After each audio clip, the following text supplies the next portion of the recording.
بسم اللہ الرحمن الرحیم رب اشرح لی صدری ویسر لی امری واحلل عقدۃ من لسانی یفقہوا قولی۔ السلام علیکم ورحمۃ اللہ وبرکاتہ۔ امید ہے آپ سب خیریت سے ہوں گے اسٹوڈنٹس، اور جیسا کہ آپ کو معلوم ہے کہ میں جو بھی اپنی ایک کلاس اسٹارٹ کرتی ہوں تو اس سے پہلے آپ سے ایک کویشچن پوچھتی ہوں۔ ایز یو آل نو کہ میں پریویس ویڈیو میں سے کوئی نہ کوئی کویشچن پوچھتی ہوں، تو آج جو ہے وہ چیپٹر نمبر 13 میں سے میں آپ سے کویشچن پوچھنے جا رہی ہوں، تو آپ پلیز ضرور کمنٹ میں رپلائی کیجیے گا۔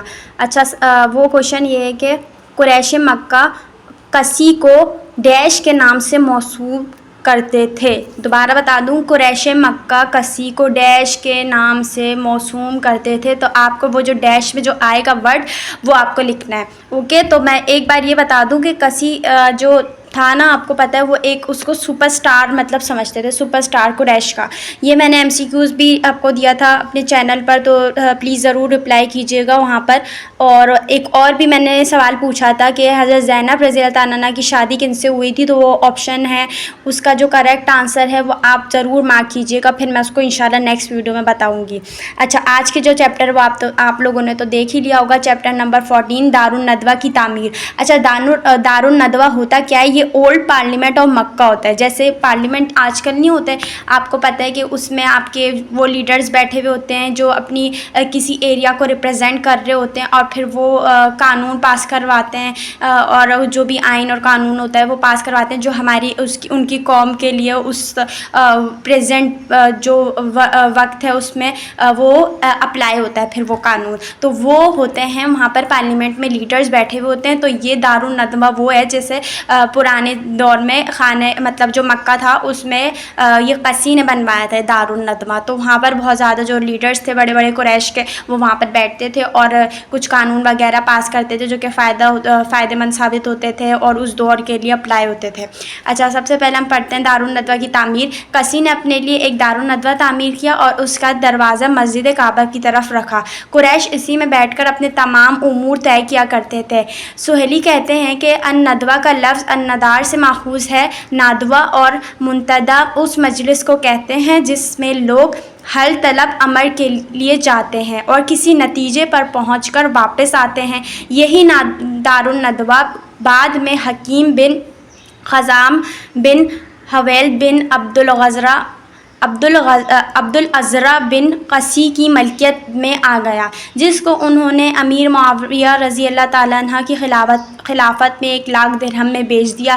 حضرت امیر معاویہ رضی اللہ تعالیٰ عنہ نے ان کی ملامت کی کہ تم نے ایک ایسے گھر کو بیچ دیا ہے جس کے ساتھ تمہارے بزرگوں کی فخر اور مکرمت کی داستانیں وابستہ ہیں۔ حکیم نے جواب دیا کہ اسلام آنے کے بعد زمانۂ جاہلیت کے ہر طرح کے مفاخر و مکارم مٹ گئے ہیں، اب فخر و عزت صرف تقوی سے حاصل ہو سکتی ہے۔ بخدا میں نے زمانۂ جاہلیت میں اس کو شراب کے ایک مشکیزے کی عوض خریدا تھا اور اب 1,00,000 درہم میں بیچ دیا ہے۔ تم گواہ رہو کہ میں نے اس کی ساری قیمت اللہ تعالیٰ کی راہ میں دے دی ہے۔ اب بتائیے خسارے میں کون رہا؟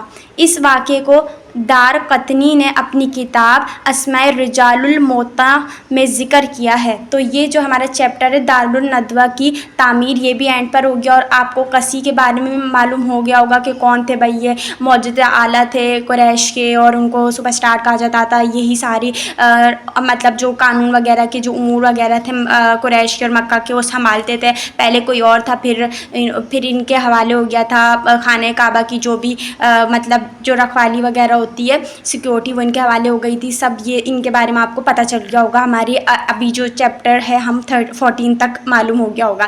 اب ہم پڑھتے ہیں عبدالدار کے عہدے اور مناصب۔ دیکھیں عبدالدار کون تھے؟ یہ ان کے بیٹے تھے، کن کے؟ جو ابھی قسی ہم کب سے پڑھتے آ رہے ہیں نا، ان کے بیٹوں کے بھی میں نے آپ کو نام بتائے تھے، تو یہ ان جو قسی ان کے بیٹوں میں سے ایک تھا عبدالدار۔ تو اب ہم یہ پڑھتے ہیں، اس کا چیپٹر ہے ہمارا 15۔ جب قسی بوڑھا ہو گیا تو حالت یہ تھی کہ اس کا بڑا لڑکا عبدالدار غریب تھا، یہ سب سے بڑے تھے۔ اچھا، عزوجہ اور شرف و دولت میں اس کے بھائی عبد مناف عبد عزرا اور عباس سے بڑھ گئے تھے، اس لیے قسی نے عبدالدار سے کہا بیٹا تیرے بھائی اگرچہ شرف و عزت میں تجھ سے بڑھ گئے ہیں لیکن بخدا میں تم کو اس کے ساتھ ملا دوں گا۔ آج سے جب تک تم بیت اللہ کا دروازہ نہیں کھولو گے ان میں سے کوئی آدمی اس میں داخل نہیں ہو سکے گا۔ دیکھیں یہ رسپانسبلٹی انہوں نے اپنے سب سے بڑے بیٹے کو دے دی تھی، حالانکہ باقی اور بھی زیادہ عزت اور شرف پر تھے، عہدے پر تھے، بٹ یہ جو ان کے سب سے بڑے بیٹے تھے یہ نہیں تھے، لیکن ان کو اب یہ والا عہدہ مل چکا ہے، ٹھیک ہے، کہ جب تک وہ نہیں کھولیں گے دروازہ تو کوئی بھی داخل نہیں ہو سکے گا مکہ میں۔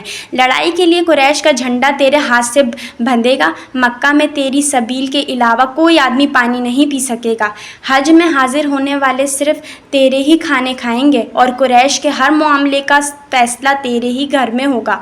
اس طرح قسی نے فخر و مباحات کے تمام مناصب حجابت، لواء، سقائیت اور رفادہ اپنے بڑے لڑکے عبدالدار کے حوالے کر دیے۔ رفادہ وہ سالانہ ٹیکس ہے جو قریش ہر سال حج کے موقع پر قسی کو ادا کیا کرتے تھے، جس سے وہ ندار اور سفر خرچ سے عاجز حاجیوں کے لیے کھانا تیار کرتا تھا۔ یہ ٹیکس قسی نے قریش پر یہ کہہ کر فرض کر دیا تھا کہ اے جماعت قریش، تم اللہ کے ہمسائے، اس کے گھر کے خادم اور حرم میں بسنے والے ہو، اور حاجی حضرات اللہ کے مہمان اور اس کے گھر کے زائر ہیں، یہ سب مہمانوں سے عزت اور احترام کے زیادہ مستحق ہیں۔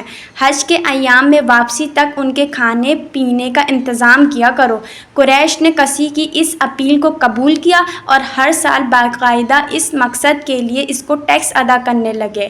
اس سے وہ ایام منع میں حاجیوں کی دعوت کرتا اور انہیں پرتکلف کھانا کھلاتا۔ دور جاہلیت میں اس کا جاری کردہ یہ نظام اسلام کے زمانے تک قائم رہا، پھر اسلام میں بھی اس پر عمل ہوتا رہا، مگر اب یہ بادشاہ کا وظیفہ تھا کہ وہ حج کے اختتام تک منی میں لوگوں کے کھانے کا اہتمام کرے۔ اچھا یہ جو چیپٹر ہے نا یہ ہو چکا ہے ہمارا، یہ دونوں چھوٹے چھوٹے چیپٹر تھے، اور عبدالدار کے عہدے اور مناصب یہ بھی پتہ چل گیا آپ کو، ان کے بیٹے کو بھی عہدہ ملا۔ دیکھیں پہلے انہوں نے یہ سب چیزیں سنبھالی، پھر انہوں نے اپنے بیٹے کو بھی کافی بڑی جو پوزیشنز ہوتے ہیں، جو بھی مطلب رسپانسبلٹی ہوتی ہے وہ ان کو دی۔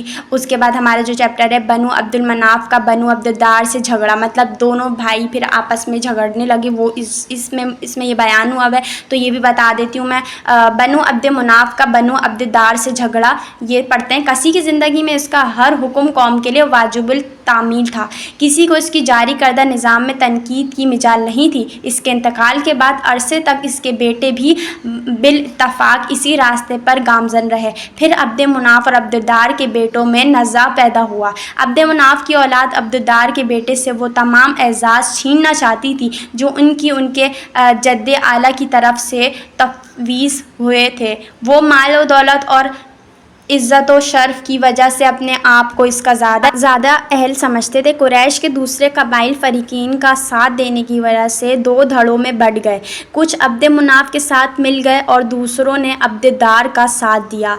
فریقین نے اپنے اپنے حلیفوں کے ساتھ بڑے موقت عہد و پیمان کیے کہ جب تک سمندر میں پانی کا ایک قطرہ بھی موجود ہے وہ ایک دوسرے کی مدد سے منہ نہیں موڑیں گے اور نہ اپنے حلیفوں کو دشمن کے رحم و کرم پر چھوڑیں گے۔ عہد مناف کی ایک عورت نے تو خوشبو کا بھرا ہوا پیالہ حاضر کیا جس کو انہوں نے مسجد حرام میں خانہ کعبہ کے پاس رکھا اور عہد و پیمان کی پختگی کے لیے اپنے حلیفوں کے ساتھ اس میں ہاتھ ڈبوئے، جس کے باعث یہ مطیبین خوشبو میں ہاتھ ڈبونے والے کہلائے۔